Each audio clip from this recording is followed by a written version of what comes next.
প্রেমিকের দেওয়া বিষ দিয়ে তরকারি রেঁধে স্বামীকে খাইয়ে দিল স্ত্রী।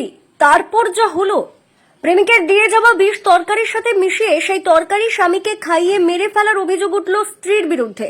ঘটনাটি ঘটেছে মাথাভাঙ্গা শহরের ৫ নম্বর ওয়ার্ড এলাকায়। জানা গেছে মৃত ওই ব্যক্তির নাম পিন্টু ওরাও, বয়স ৪০। তিনি মাথাভাঙ্গায় পূর্ত দপ্তরে চাকরি করতেন।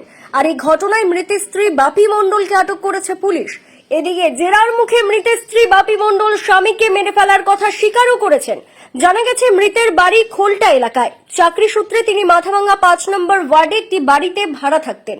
মৃতের স্ত্রী বাপি মণ্ডল জানান, তার সাথে ১২ বিশার এক ব্যক্তির বিবাহ বহির্ভূত সম্পর্ক ছিল এবং এই নিয়ে তাদের স্বামী স্ত্রীর মধ্যে অশান্তি হতো।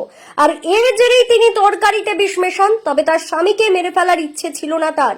এদিকে ঘটনার খবর পেয়ে ঘটনাস্থলে পৌঁছয় মাথাভাঙ্গা থানার পুলিশ। পরে পুলিশ দেহ উদ্ধার করে এবং মৃতের স্ত্রীকে আটক করে। পুলিশ সূত্রে খবর, দেহ উদ্ধার করে ময়না তদন্তের জন্য নিয়ে যাওয়া হয়েছে এবং মৃতের স্ত্রীকে আটক করে পুরো ঘটনার তদন্ত শুরু করেছে পুলিশ। মাথাভাঙ্গা থেকে স্বর্ণদীপ সাহার রিপোর্ট, সবসময় টিভি। এর সাথে সম্পর্ক করার জন্য স্বামীকে মারলেন? আমি মারতে চাইনি। তাহলে মারলেন কেন? ও আমাকে বলেছে মারো। মানে স্বামী কি জানতো এই ব্যাপারটা, বিনয়ের সাথে সম্পর্কের ব্যাপারটা? হ্যাঁ, ও জানে। ও কি আসতো ওই জায়গায়? আসতো না। আসতো না? দেখা করতেন? হ্যাঁ, করতো। কোথায় যেতেন দেখা করতে? না, 12 সাথে যায়। 12 বিশা।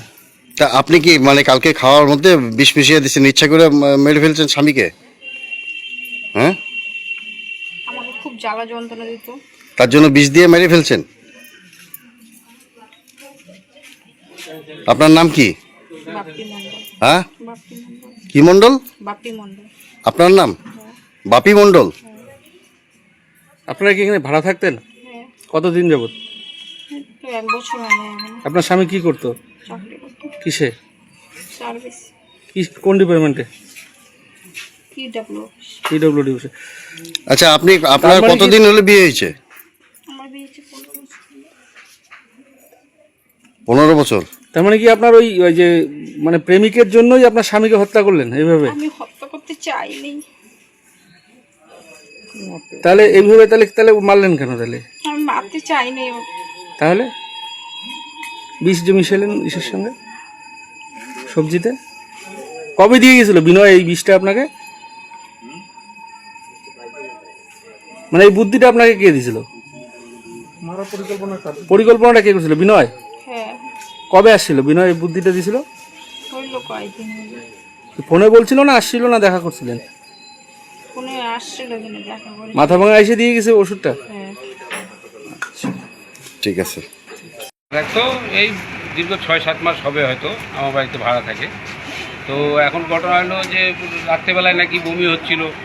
তা রাত্রেবেলায় তো ওরা শুয়ে পড়ছে। তা আমি তো জানি না বমি হচ্ছে না কি হচ্ছে। যে সকালবেলায় আমাকে বললো যে এরকম, আমার বউকে ডাকতেছে যে কাকি উঠো তো, ও তো হাত পা ঠান্ডা হয়ে যাচ্ছে, তো মনে হয় কিছু হইলো নাকি। তারপরে আমার বউ আমাকে ডাক দিল, আমি ঘুমিয়েছিলাম, আমাকে ডাক দিল, আমি আসলাম, আইসে দিকে হাত পা ঠান্ডা। তখন আমি বললাম যে না, সঙ্গে সঙ্গে একে হাসপাতাল নিতে হবে। আমি তাড়াতাড়ি পরে জামা কাপড় পরে আমি তাড়াতাড়ি টোটো ডাক দিয়ে নিয়ে আমি হাসপাতাল নিয়ে গেছি। এবার বউকে সঙ্গেও নিয়ে গেছি। হাসপাতাল নিয়ে যাওয়ার পরে তো ডাক্তারবাবু দেখলো, দেখে ডাক্তারবাবু বললো যে তো নাই, মারা গেছে। মানে আপনাদের কি সন্দেহ হয়? আমার সন্দেহ এখন স্বামী স্ত্রীর ব্যাপার, তো আমি তো এটা বলতে পারি না ওদের মধ্যে কি ব্যাপার আছে না আছে। মানে আপনার বাড়িতে যদি ভাড়া থাকতো কোনো মাঝে মাঝে কি ঝগড়াঝাটি হতো? ঝগড়াঝাটি না হইতোই, স্বামী স্ত্রী ঝগড়াঝাটি তো হইতোই। নামটা? তা এখন ঘটনা হচ্ছে ওদের কি নিয়ে কি হলো এরকম। তারপরে তো এই যে এখন শুনলাম নাকি পয়জন খাওয়া দিচ্ছে ওকে। আচ্ছা, বিষ আপনার কি নাম? আমার নাম পল্লব সিংহ।